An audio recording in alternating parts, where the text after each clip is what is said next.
In ancient times, there lived a queen whose name struck fear into the hearts of many.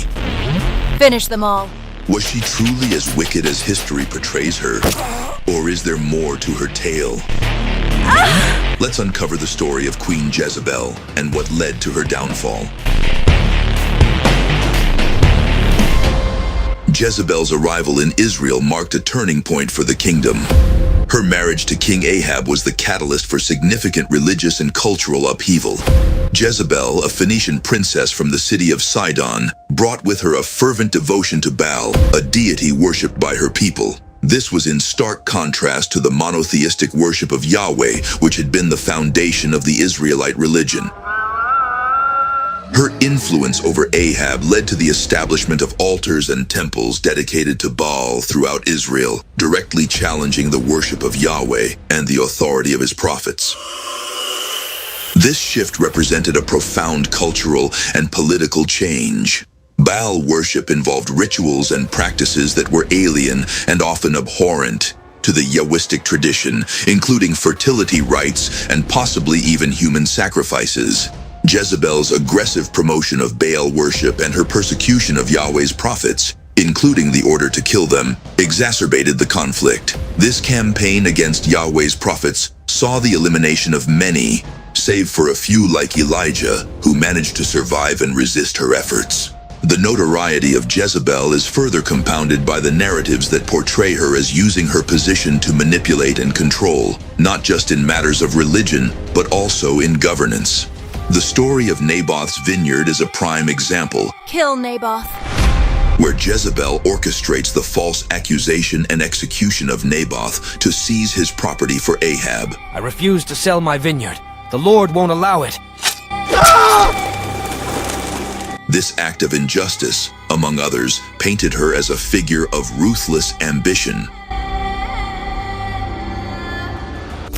Today's video is sponsored by Video CEOs, your solution for engaging video content. Say goodbye to boring videos. With Video CEOs, conveying your ideas is seamless and effective. Whether it's for education, entertainment, or conversions, our video subscription service ensures your message connects with your audience, no matter your industry. Visit videoceos.com to learn more. Now, let's get back to the content. The prophet Elijah emerges as a central figure in this narrative, representing the challenge to Jezebel's promotion of Baal worship. The most notable act of defiance comes in the form of the contest on Mount Carmel. Mighty God, show them who you are.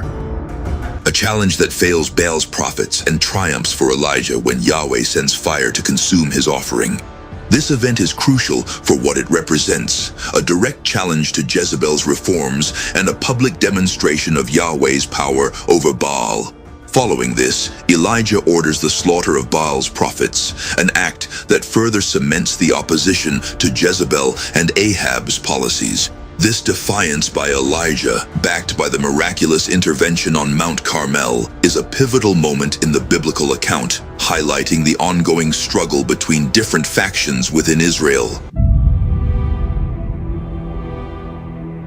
In response to these events, Jezebel vows to kill Elijah, setting off a series of further confrontations and prophecies. Other prophets, including Micaiah and Elisha, also play roles in opposing Ahab and Jezebel, foretelling doom for their reign and, in particular, a violent end for Jezebel herself. Jezebel's downfall is marked by a series of events that underscore the consequences of her actions and the fulfillment of the prophecies foretold by Elijah and other prophets. The immediate cause of her downfall can be traced back to the incident involving Naboth's vineyard.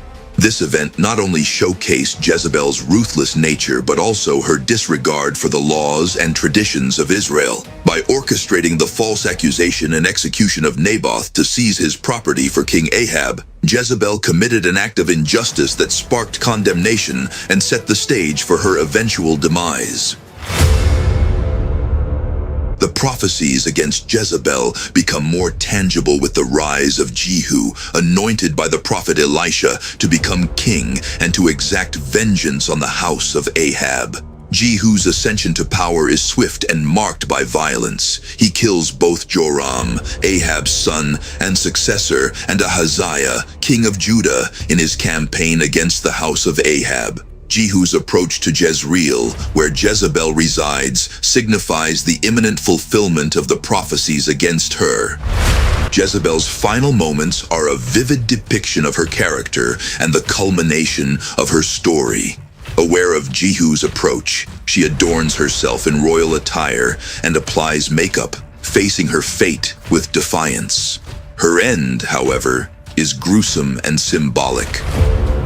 Thrown from a window of her palace by her officials at Jehu's command, her body is trampled by horses and later devoured by dogs, leaving nothing but her skull, feet, and palms.